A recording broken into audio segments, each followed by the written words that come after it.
bisa ya. Saya akan berbagi hari ini. Saya ketika Pak Christian Sebayang sering memposting kegerakan orang-orang muda di Lampung, saya bilang satu waktu sebentar saya akan ke Lampung. Jadi kemarin ada acara kami Jaringan Doa di sini, dan sekarang saya berkesempatan untuk boleh melayani orang-orang muda.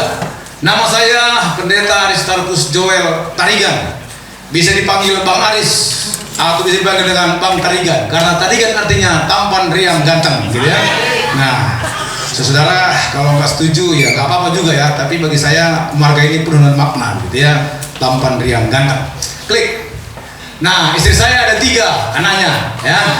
Nah, kami punya 3 anak-anak, dan saya masih muda. Umur saya baru 25 tahun, 30 tahun yang lalu. 25, 30 tahun yang lalu, sekarang 55, ya. Nah, kami punya 3 orang anak. Yang pertama sudah selesai, yang nomor 2 di semester 7, Timothy di ekonomi UI, dan sekarang lagi nyusun skripsi. Doakan supaya 3,5 tahun bisa tamat. Kemudian yang paling bontot baru masuk juga di UI di sastra Jepang. Nah, klik, ini istri saya. Kenapa saya tampilkan foto ini? Karena saya dulu sebelum mengenal Tuhan hidupnya berantakan. Saya kuliah di Fakultas Hukum Universitas Nasional UNAS di Pasar Minggu, dan saya bergaul buruk. Tetapi waktu saya belum punya pacar. Nah, ini sedikit ya. Dan akhirnya ada seorang wanita yang dulunya kuliah di Akademi Merawat Rumah Sakit Cikini, lalu kami bertemu. Dan ketika saya punya hati, lalu saya datang ke Rumah Sakit Cikini untuk bertandang, belum jadi pacar sih, baru PDKT gitu. Kemudian istri saya, yang sekarang istri saya, dulu bilang gini, waktu saya ngobrol di ruang tamu seperti ini, dia bilang gini, Bang, kalau ruangan ini runtuh, kita tertimpa di dalam. Kalau kita mati tertimpa, gimana? Abang sudah yakin nggak? Udah pasti nggak masuk surga? Saya nggak jawab. Saya bilang ya nggak tahu lah, atau nanti ya itu terserah Tuhan lah. Lalu dia bukakan kebenaran firman Tuhan, karena dia sudah dulu lahir baru, dan pasien-pasiennya di rumah sakit itu diinjilinya semua, termasuk dokter yang bukan orang Kristen diinjili semua. Lalu dia ceritakan kebenaran, dan akhirnya saya mengerti, dan saya ditantang untuk buka hati, terima Yesus menjadi pribadi yang dihadirkan kembali. Dan dalam perjalanannya akhirnya kami terus berjalan bersama-sama. Akhirnya kami menikah. Kami anak muda di GKKI, lalu kami menikah di GKKI, dan semua anak-anak diserahkan di GKKI, dan kami melayani hari ini di GKKI. Jadi saya mau katakan begini, bukan soal harus kita full time, tapi dari masa mudamu ketika hatimu melekat sama Tuhan, maka engkau akan dibawa dari satu kemuliaan kepada kemuliaan yang lain, dari satu tingkatan ke tingkatan yang lain. Saya lihat betul. Karena apa? Karena waktu saya mulai lahir baru, saya radikal ikut Tuhan. Saya tinggalkan yang namanya minum, saya tinggalkan yang namanya judi, saya dulu nakal. Saya tinggalkan yang namanya nonton film-film yang melukai hati Tuhan. Saya dulu waktu masih itu bergaul buruk. Saya radikal ikut Tuhan. Saya bertumbuh dalam Tuhan. Saya mengejar Tuhan. Makanya tak ada orang yang menjadi wah kalau dia nggak memulai dirinya ikut Tuhan dengan radikal. Artinya nggak bermain-main, serius ikut Tuhan. Saya percaya. Sebelum saya lanjut, saya baru pulang bulan lalu, sekitar 2 bulan yang lalu, saya pulang dari Jogja pelayanan.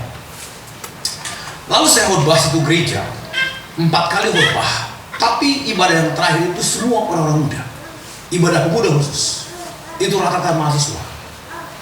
Dan saya tanya Pak Gembala ini, Pak Pendeta, kami sebelum pandemi, karena gereja cukup besar bangunannya, bisa sampai 5 orang muda yang kami layani, dan dia bersaksi. Ini sudah kami lalui, sudah kami mulai pelayani orang muda ini 15 tahun yang lalu. Tapi merupakan sukacita dan kebanggaan bagi saya. Kalaupun mereka selesai kuliah di UGM, pergi ke kampungnya atau pergi ke kotanya, lalu bekerja di kotanya atau bekerja di kota yang lain, Tapi dia bilang ketika berkat rohani dia dapat di gereja ini, ketika mereka mengalami Tuhan di gereja ini, mereka terbakar di gereja ini, lalu mereka bekerja, punya profesi masing-masing. Dan dia bilang yang luar biasa adalah bahwa gereja ini tetap mereka rasa menjadi rumahnya. Kenapa? Karena mereka dibesarkan secara rohani dan didewasakan secara rohani ada di gereja ini. Bahkan dia bilang, tahu nggak Pak, sekarang ini sudah mereka menjadi level manager. Lalu mereka bilang ada yang mereka sudah masuk PNS di kabupaten atau di kotanya begitu. Dan yang luar biasa Pak katanya, hari ini aku kagum, sering sekali orang-orang muda dulu yang kami layani ini banyak mensupport gereja kami. Wow, saya berharap dan saya bermimpi 10 tahun ke depan, 20 tahun ke depan, kalian ini semua menjadi orang-orang hebat. Amin. Karena masa depan ada dalam Tuhan. Dimulai dari ikut Tuhan secara radikal. Sebentar saya akan bagi firman Tuhan tentang berhasil. Lalu dia bilang, asal ada waktu mereka libur, yang sudah menikah, bawa keluarganya ke Jogja, pasti datang ke rumah ini, datang ke gereja ini. Kenapa? Karena ini rumahnya. Saya berharap kalau 10 tahun akan datang, 20 tahun akan engkau menjadi orang berhasil di mana pun tempat engkau. Ini rumahmu, di mana engkau pernah besarkan. Saya pun tidak akan lupa. Saya kagum dengan Tuhan. Nah, baik. Klik lagi. Nah, jadi ini program kami, klik lagi. Ya, ini pelayanan saya. Saya juga mengawalkan di Jakarta. Yuk, klik lagi. Ya, teruskan. Ini nggak terlalu penting karena ini nggak dibawa ke surga. Memang sekolah perlu. Oke. Teruskan. Ya, saya akan bawa hari ini kita satu tema tentang orang muda yang bernama Yusuf. Saya akan bawa judul ini berhasil belajar dari kehidupan Yusuf. Kenapa ini saya perlu berbicara dengan orang muda? Karena dimulai dengan roh takut akan Tuhan. Orang-orang seperti itu pasti Tuhan promosi. Ketika di hatinya ada Tuhan, maka orang-orang seperti ini pasti Tuhan promosi. Saya tidak baca semuanya, tapi saya akan coba baca. Silakan buka Alkitabnya, tahan aja di sini. Atau kalau ada Alkitab boleh juga dimunculkan. Silakan lihat bagaimana kisah seorang muda yang bernama Yusuf tentang berhasil yang saya maksudkan di sini. Alkitab berkata di dalam Kejadian 39 ayat 1 sampai dengan 5 saja dulu. Alkitab bilang begini. Adapun Yusuf telah dibawa ke Mesir dan Potifar seorang Mesir, pegawai istana Firaun, kepala pengawal raja, membeli dia dari tangan orang Ismail yang telah membawa dia ke situ. Tetapi Tuhan baca sama-sama ya, 1, 2 ya. Tetapi Tuhan menyertai Yusuf. Garis bawahi kata menyertai. Nah, sehingga ia menjadi seorang yang selalu berhasil dalam pekerjaannya. Maka tinggallah ia di rumah tuannya orang Mesir itu. Setelah dilihat oleh tuannya bahwa Yusuf disertai Tuhan, jadi orang yang disertai Tuhan, orang lain bisa melihat. Dikatakan setelah dilihat oleh tuannya bahwa Yusuf disertai Tuhan dan bahwa Tuhan membuat berhasil segala sesuatu yang dikerjakannya, maka Yusuf mendapat kasih tuannya dan ia boleh melayani dia. Kepada Yusuf diberikannya kuasa atas rumahnya dan segala miliknya diserahkannya pada kekuasaan Yusuf. Sejak ia memberikan kuasa dalam rumahnya atas segala miliknya kepada Yusuf, Tuhan memberkati rumah orang Mesir itu karena Yusuf, sehingga berkat Tuhan ada atas segala miliknya, baik yang di rumah maupun yang di ladang. Saya lompat dulu masuk ke ayat 20, pasal yang sama. Ayat 20 ini kita tahu semua bagaimana kisahnya. Akhirnya Yusuf difitnah oleh istri Potifar. Ayat 20, lalu Yusuf ditangkap oleh tuannya dan dimasukkan ke dalam penjara. Tetapi tempat tahanan raja dikurung. Demikianlah Yusuf dipenjarakan di sana. Tetapi apa?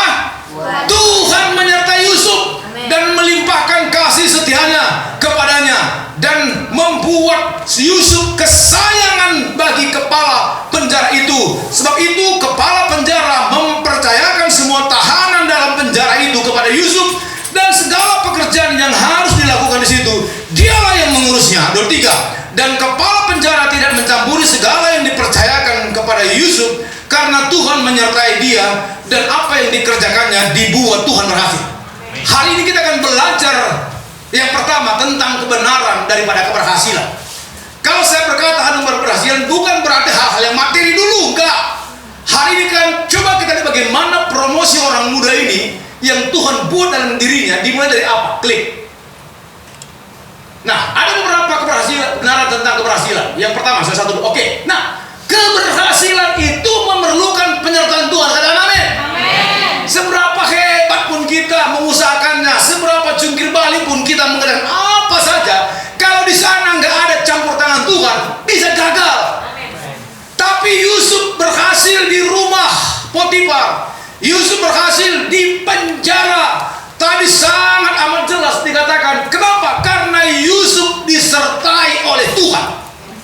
Orang yang disertai oleh Tuhan artinya hatinya yang melekat kepada Tuhan. Yang dia ingin dekat-dekat dengan Tuhan. Dia nggak mau jauh-jauh daripada Tuhan. Dan ternyata waktu Yusuf dihadapkan di rumah, dihadapkan di penjara, rahasianya dikatakan kenapa Yusuf berhasil di rumah, kenapa dia berhasil di penjara, karena memang ada penyertaan Tuhan. Dan orang yang akan mengalami penyertaan Tuhan, waktu matanya tertuju kepada Tuhan. Hari ini di tengah-tengah pendidikan yang kau sedang alami, yang kau sedang jalani, tak apapun profesi, apapun jurusannya, hari ini bukan soal jurusan, bukan juga soal fakultasnya, bukan soal kampus di mana, nggak mesti di UGM atau di UI, enggak. Asal kita mengerti bahwa ada intervensi Tuhan dalam diri kita, maka siapapun dia, dimanapun dia, bisa Tuhan promosi. Katakan amin. Tak ada orang yang bisa yang namanya nilai bagus kalau nggak ada kerja keras. Saya berkata hanya butuh dan Tuhan butuh betul, tapi ada bagian yang kita lakukan. Orang-orang muda, ayo kejar prestasimu setinggi-tingginya. Bukan dengan kuat kita, tapi ada Tuhan yang sedang menolong kita. Anak saya yang nomor 2 tadi, namanya Timothy. Sebenarnya dia pernah frustrasi. Dia sekolah di sekolah unggulan SMA 68 di Jakarta. Jadi ketika jalur undangan, dia ngotot, aku harus HI di UI, hubungan internasional. Itu berat sekali saingannya. Lalu dia gagal. Frustrasi. 1 minggu tak bisa tidur, tak mau makan, mata gitu. Aku udah mulai bingung. Kenapa? Karena dia depresi, malu dia, teman-temannya dapat semua jalur undangan, tapi dia gagal. Kenapa? Karena terlalu tinggi standar. Saya gila, ini gimana nih Tuhan? Lalu Roh Kudus bilang sama saya, bawa anak menyembah, bawa dia menyembah.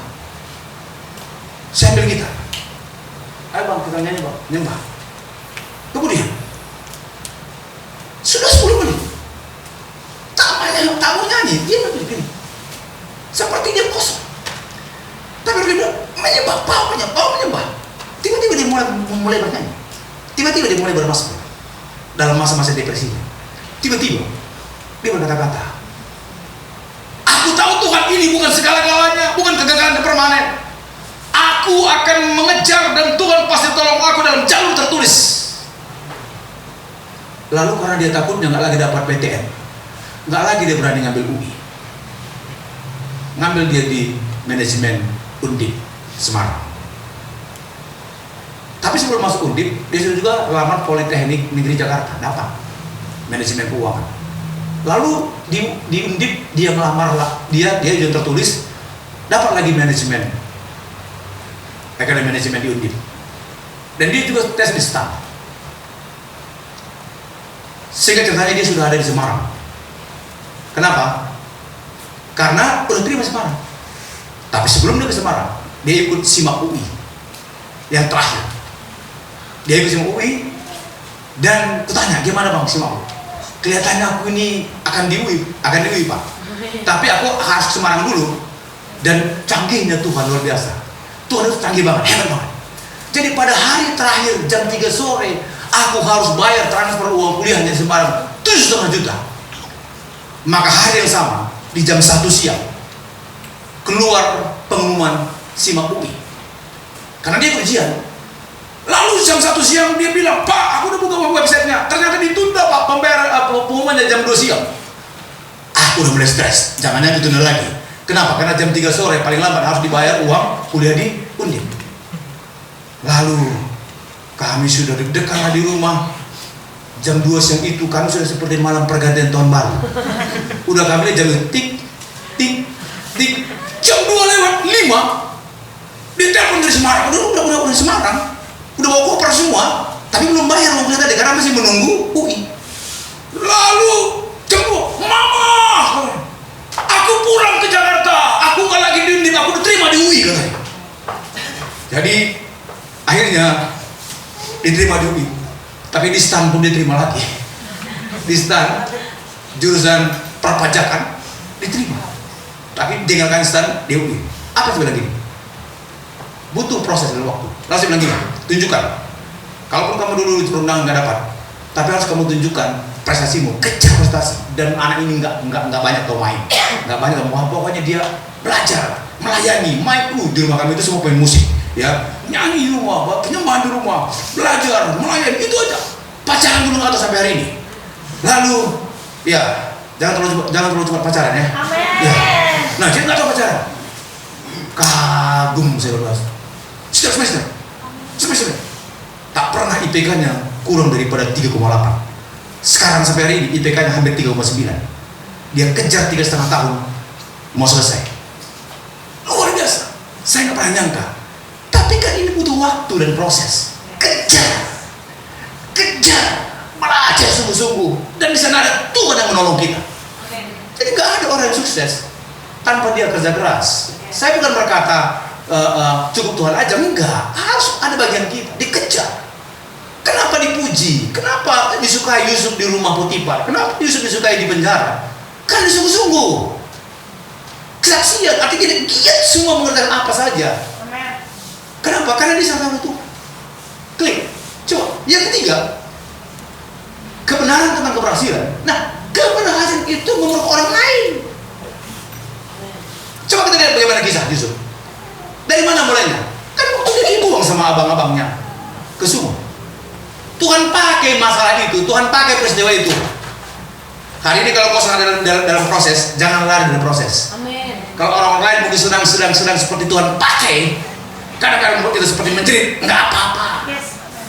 Lalu yang kedua, siapa yang Tuhan pakai memperkosa Yusuf? Ya, istri Potifar. Difitnah dia.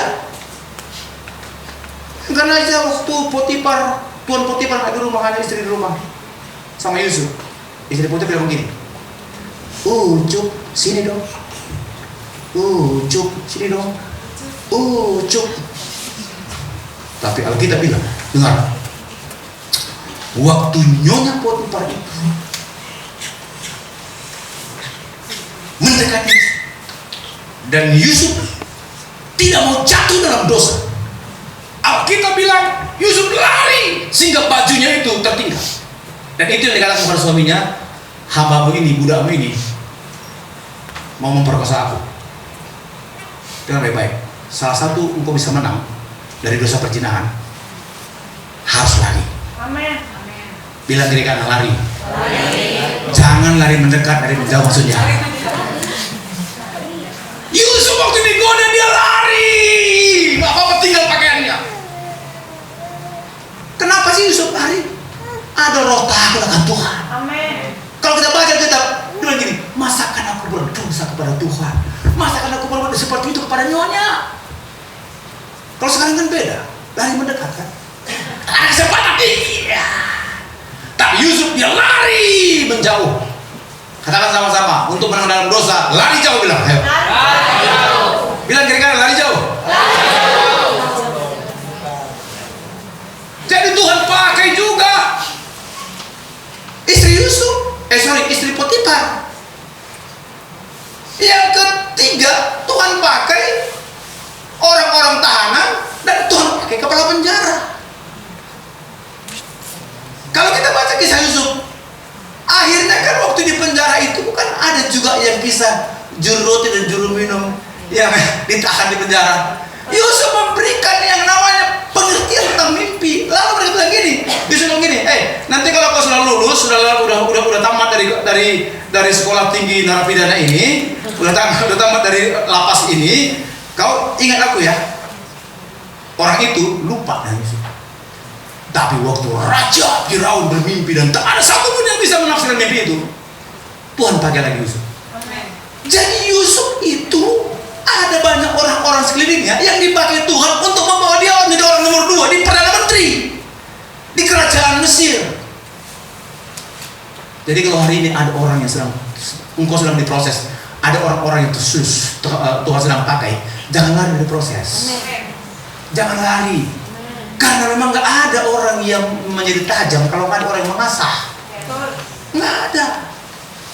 Saya hari ini pun sebagai hamba Tuhan, karena banyak orang Tuhan pakai juga untuk memproses saya.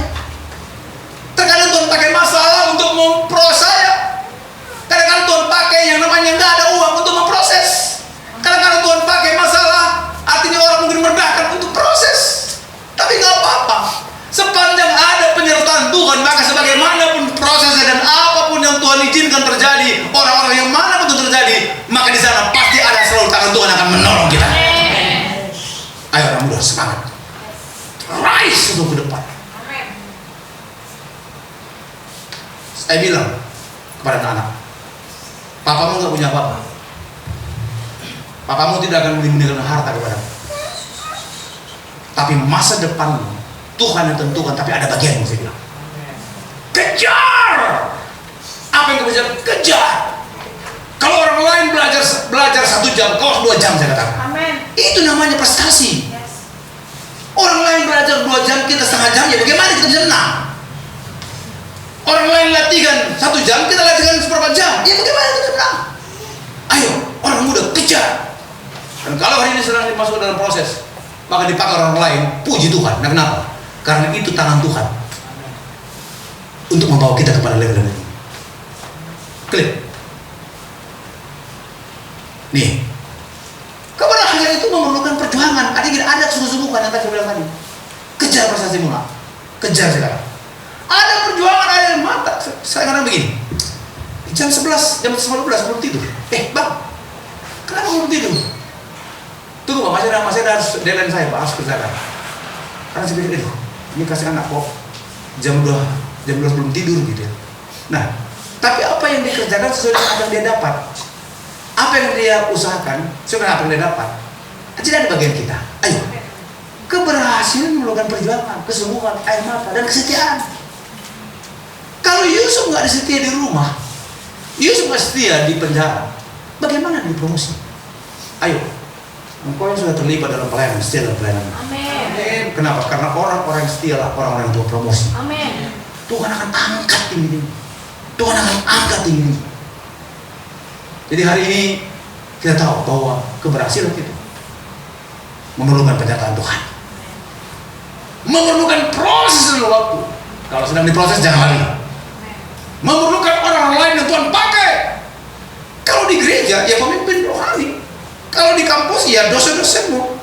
Bahkan kadang-kadang Tuhan pakai juga orang-orang sekitar kita. Untuk apa? Untuk membawa kita semakin murni dan naik kelas. Keberhasilan memerlukan perjuangan, sumber air mata. Klik. Anak-anak muda yang Tuhan kasih, siapakah yang disebut dengan berhasil? Saya tidak katakan ini hanya seperti materi dan jabatannya. Orang yang berhasil itu orang yang hidupnya berkenan sama Tuhan. Makanya tadi waktu ada godaan, dia bukan lari mendekat. Padahal ada kesempatan, orang dua-dua di rumah. Ada kesempatan. Tapi dia lari. Karena dia takut akan Tuhan. Menjauhi dosa. 2. Siapakah yang disebut dengan orang yang berhasil? Nah, orang yang berhasil dalam konteks Yusuf adalah orang yang hidupnya membawa damai. Makanya kalau kita baca kisah kita, waktu kembali datang saudara-saudaranya karena kelaparan di Israel. Kalau itu dibuat sinetron, keren kan? Waktu dia datang, kau dari mana? Kalau bilang gini. Kenapa saya? Kalau memang itu kamu pulang lagi, bawa saudara yang lain sini.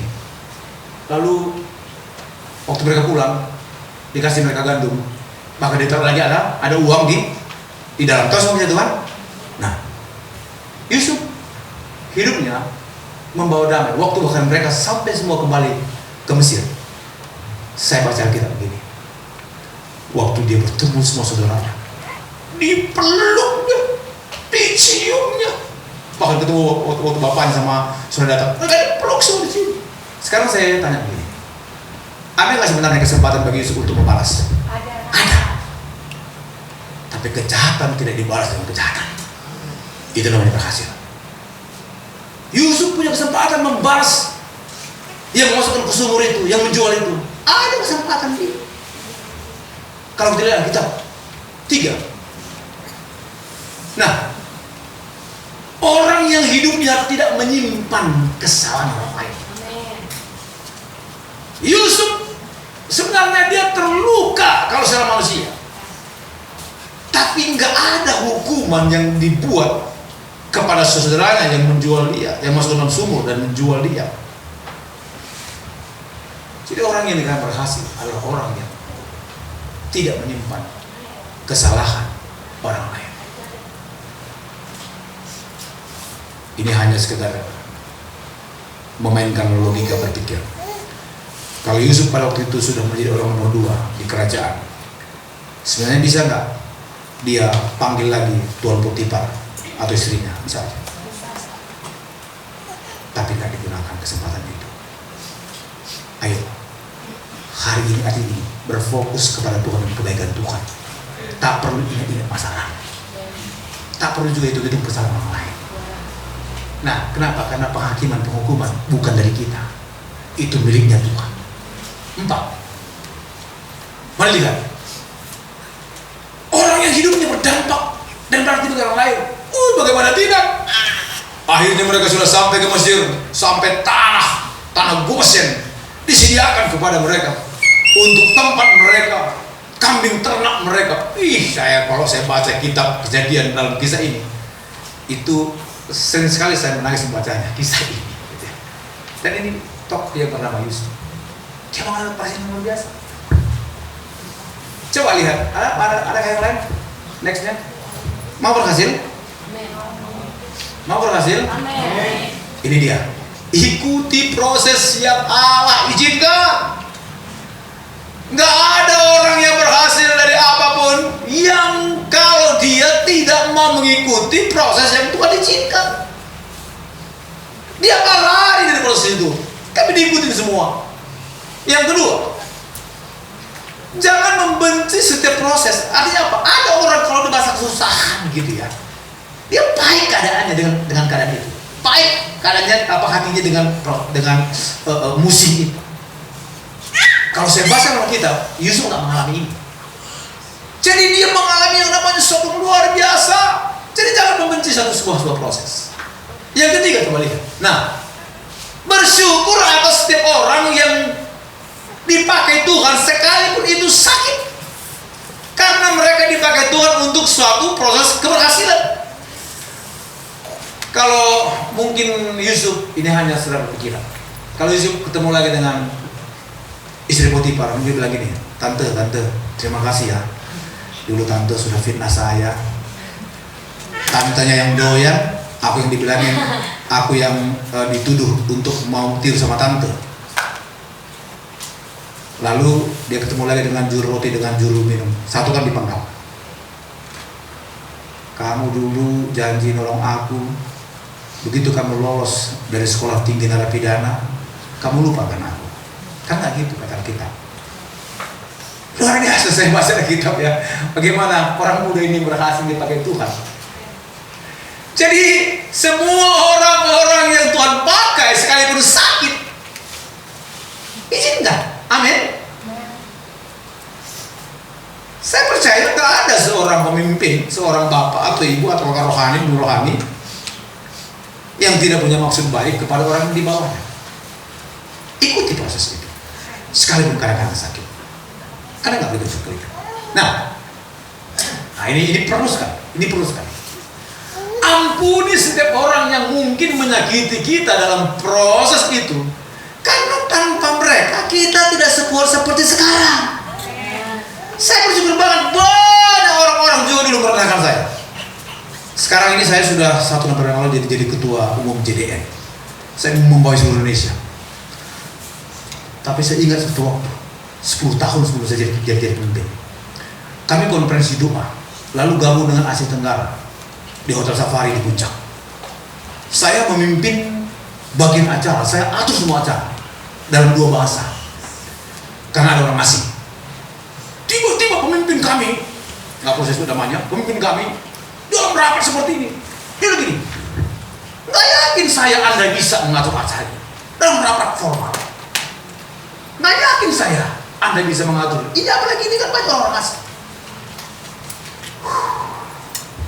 Dipermalukan di depan umum. Tapi nggak tahu apa yang saya bilang sama Tuhan. Tuhan, beri aku kemampuan untuk mengelola acara ini selama 4 hari. Beri aku hikmat kemampuan. Aku nggak mau marah dengan dia. Aku nggak mau tawar hati dengan orang yang merendahkan aku di depan banyak orang. Lalu saya persiapkan dengan tim saya. Singkat ceritanya, acara itu berhasil, bagus, tak ada kekurangannya. Tapi tiba-tiba pas mau bubar di hotel itu, senior saya ini datang kepada saya. Saya dipeluk, Pak Aris, maaf ya Pak, beberapa hari yang lalu saya kasar sama Bapak. Saya bilang Bapak nggak bisa. Ternyata Bapak bisa. Saya bilang gini, terima kasih Pak, karena ini pun pelajaran bagi saya. Nggak perlu kita bilang begini, Bapak terlalu sombong sih, merendahkan orang sih. Nggak perlu pembelaan. Semakin engkau direndahkan Tuhan, kalau engkau tahu hatimu melekat sama Tuhan, semakin tinggi dekat Tuhan. Amin. Saya ulangi, semakin engkau direndahkan orang lain, kalau hatimu tetap melekat sama Tuhan, maka semakin tinggi engkau diangkat Tuhan. Amin. Makanya kalau ada bola kasti, ini kan lantai keras, kalau dilempar ke atas, makin tinggi kita lempar, jatuh bawah, makin tinggi lagi dan naik ke atas. Gak apa-apa. Ayo, hari ini belajar hal rohani seperti ini. Ampuni setiap orang yang mungkin menyakiti kita, dan dalam proses itu karena tanpa mereka kita tidak sehebat sekarang. Saya harus sadar betul dalam pelayanan seperti itu, dalam organisasi gereja seperti itu. Jadi bersyukur saja. Jadi kacamata kita bukan kacamata kepahitan. Kacamata yang selalu bilang terima kasih Tuhan karena mereka Tuhan pakai untuk membawa aku lebih tinggi.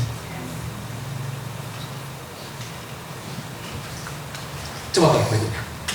Nah, kalau kita mau berhasil, ini tadi kata kuncinya, minta senantiasa penyertaan Tuhan. Dan buktinya kita meminta sama Tuhan, kita mengalami kedekatan dengan Tuhan. Karena orang-orang yang dekat, kariblah gampang sekali melepaskan sesuatu dari mereka. Kalau saya punya teman dekat gitu ya, apapun dia bilang, gampang melepaskannya, gampang memberikannya. Tapi kalau teman jauh, jarang bertemu, curiga, gimana kita percaya? Jadi kalau kita mengerti butuh penyertaan Tuhan, kedekatan kita dengan Tuhan menjadi hal yang utama.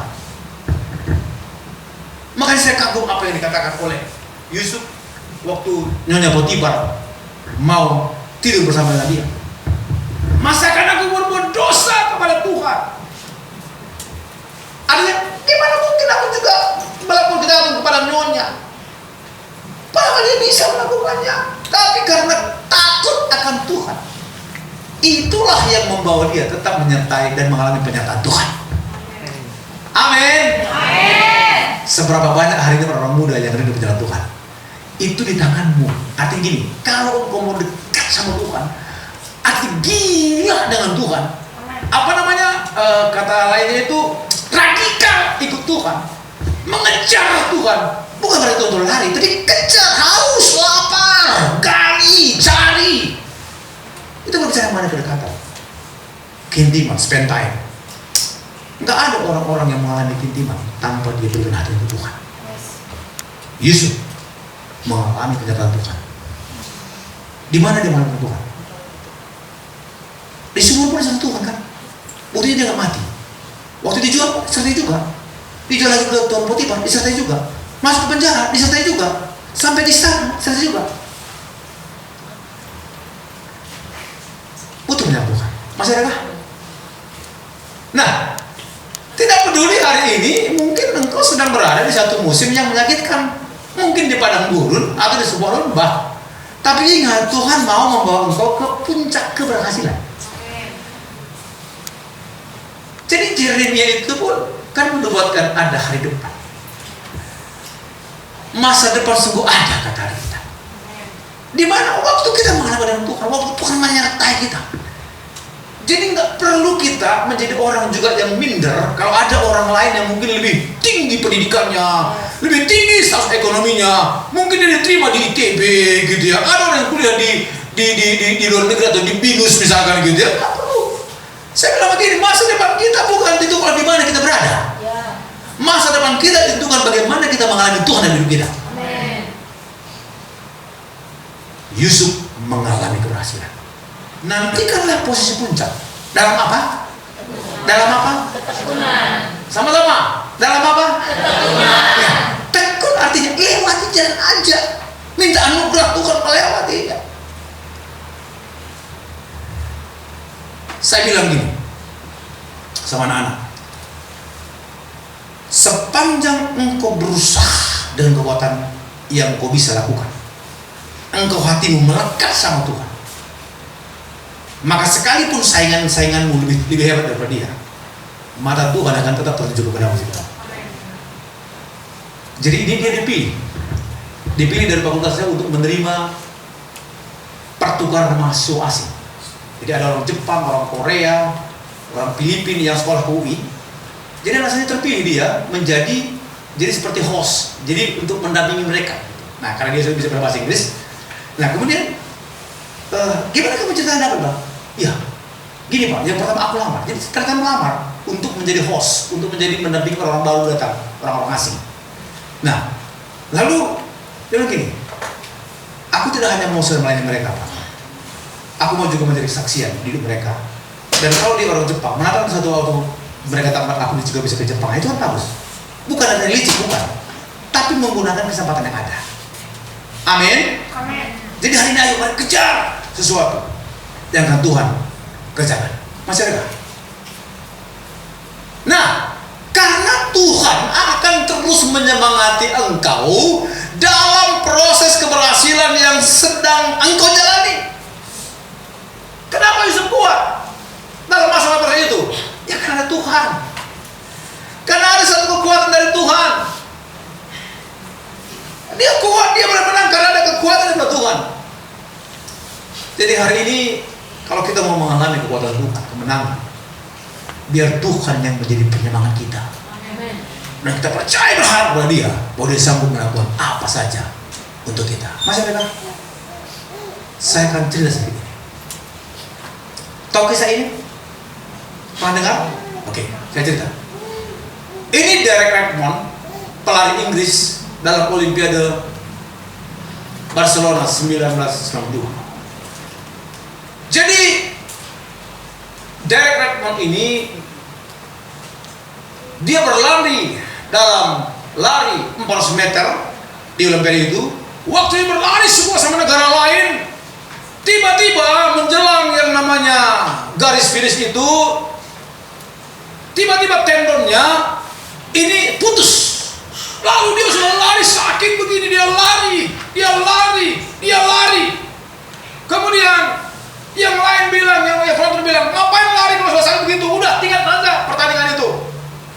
Tapi tiba-tiba bapaknya dan juga sebagai pelatihnya masuk ke lintasan lari itu, lalu menopang anaknya itu untuk lari bersama-sama. Bapaknya bilang begini, Pak, anakku, udah, nggak usah teruskan. Tapi dia bilang, enggak, aku mau terus lari. Aku mau masuki garis finish itu, yang namanya garis putih itu, untuk masuk sebagai menyelesaikan pertandingan. Tapi saudaraku, akhirnya panitia marah kepada bapaknya. Bapaknya lepas. Tapi anak ini, si Derek ini, akhirnya dalam ketertatihannya, dia lari, akhirnya dia bisa masuk kepada garis finish itu. Bukan dia juara, dia adalah pelari terakhir yang masuk ke situ, ke garis finish itu. Tapi pesan yang luar biasa adalah, dan yang luar biasa kalau kita baca dalam kisah ini, Akhirnya Derek Redmond, kalau dia bukan juara satu medali, tapi dia dinobatkan sebagai pahlawan Olimpiade. Kenapa? Karena dia bisa menyelesaikan pertandingannya dalam ketertatifannya dan dia bisa masuk kepada garis finish. Saya percaya begini, mungkin kita juga ada sedang tertatih, mungkin saja ada. Tapi kalau kita mengerti ada Bapa yang sedang menyemangati kita, jadi Bapaknya menyemangati dia. Lalu waktu mulai beberapa meter ke garis finish itu, Bapaknya melepas dia sehingga dia masuk ke situ. Saya tangkap begini, dalam setiap pertandingan kita, dalam proses yang kita alami, dalam keadaan yang tidak enak, yang berat yang kita alami, percaya bahwa di sana ada Bapa yang menyemangati kita.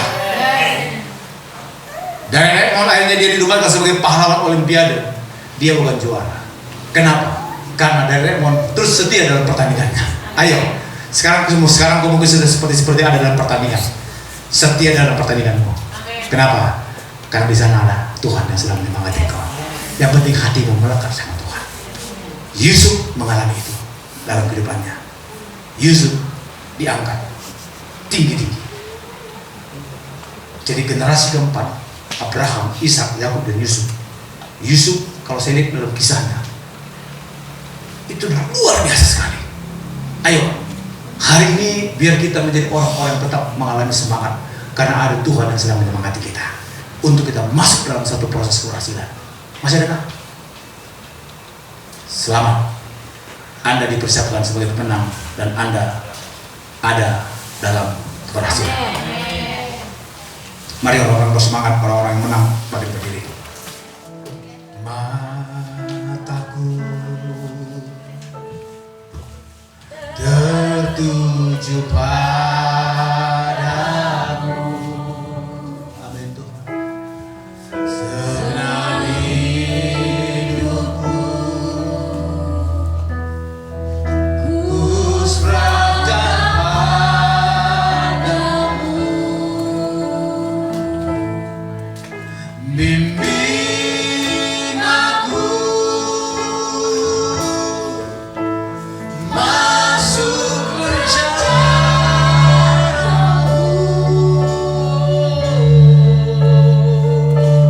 Ku membesarkan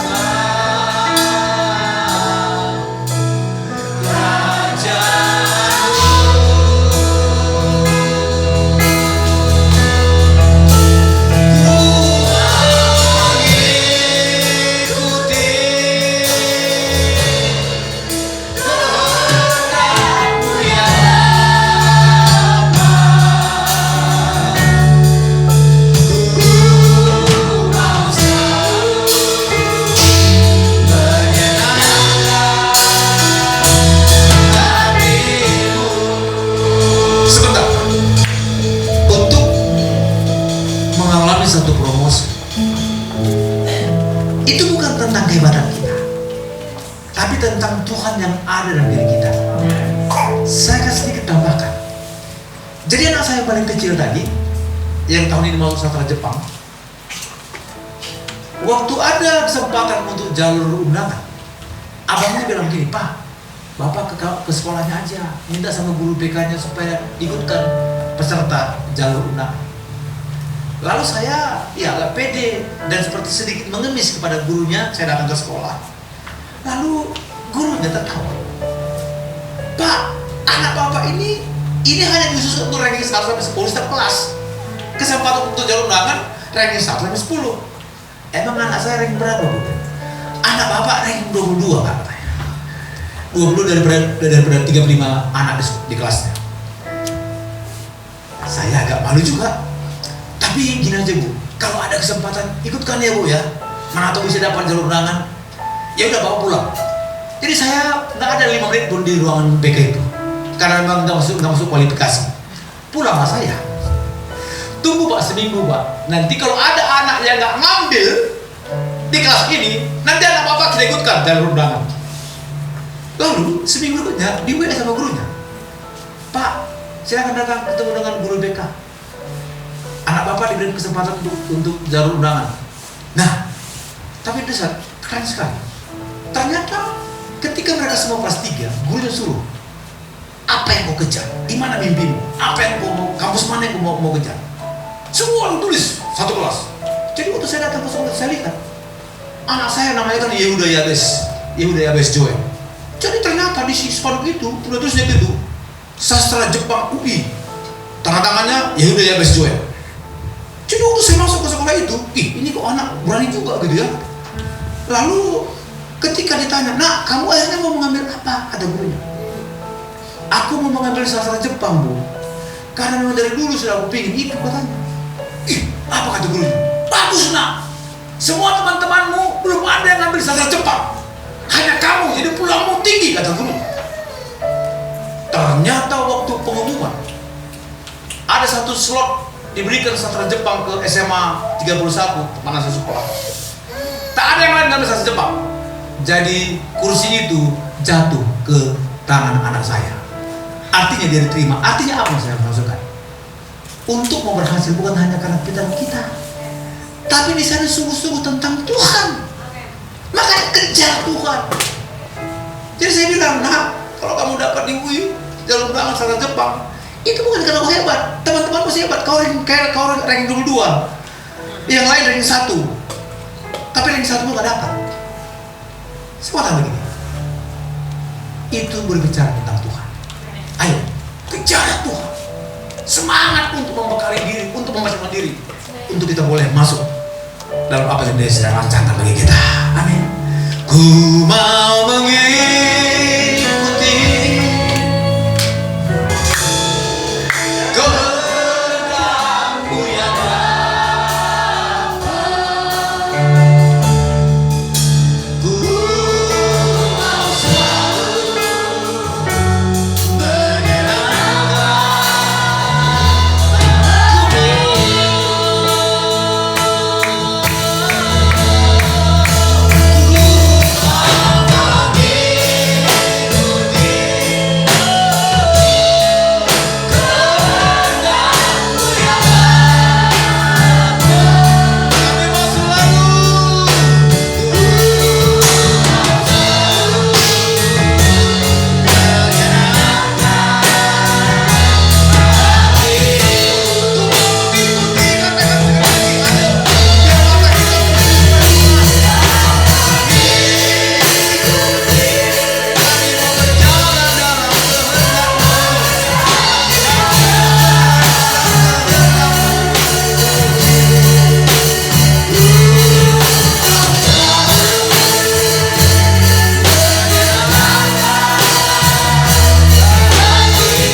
kami tahu mereka memiliki masa depan yang gila gemilang.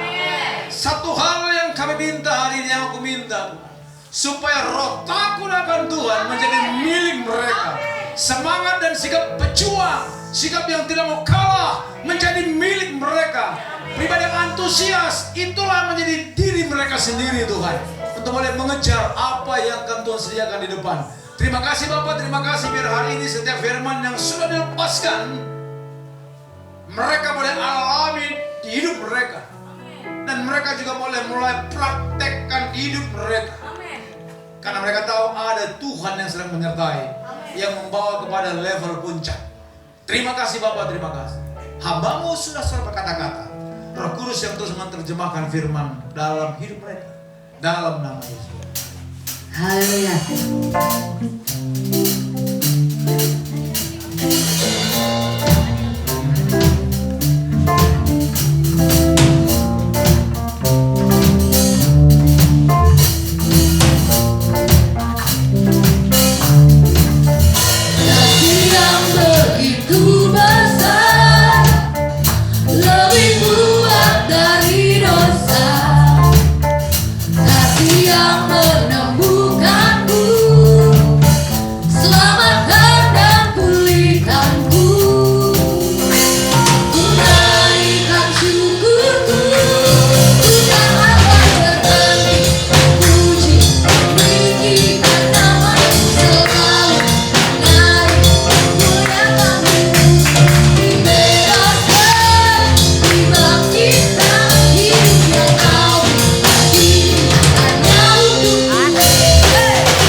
dia bersaksi, dia nangis, dipersulit untuk, menurut dia, untuk kompre ya. Iya, dia menangis, dia sudah lelah, dia hampir mau menyerah. Saya bilang, jangan menyerah, sedikit lagi itu, tenang saja, semangat terus. Lalu dia bilang sama Tuhan, Tuhan, saya mau hadiah ulang tahun saya cepat selesai ya. Karena dia bergumul, tapi tetap yang terbaik ya, sekalipun tanggal 8 udah di ACC. Dia bilang saya mau cepat selesai Tuhan. Dia mau supaya tidak panjang biayanya, supaya orang tuanya masih bisa menyekolahkan adik-adiknya masih ada. Dan Tuhan menjawab ya, sebagai hadiah yang terbaik di hari ulang tahunnya di ACC tanggal 8 dia kompre. Luar biasa ya kan, semangat terus. Tuhan seperti kata Bapak Pendeta kita ya kan, masa depan itu ada, amin, bagi setiap orang-orang yang mengasihi Tuhan. Yang setuju katakan amin. Makanya cari Tuhan terus, kejar Tuhan terus, pepetin Tuhan terus. Tuhan Tuhan pasti akan melakukan karya-karyanya yang indah dalam hidup kita. Amin. Mari kita akan menutup ibadah kita pada siang hari ini. Saya mengundang kita semua untuk bangkit berdiri. Kami memuji kebesaran-Mu.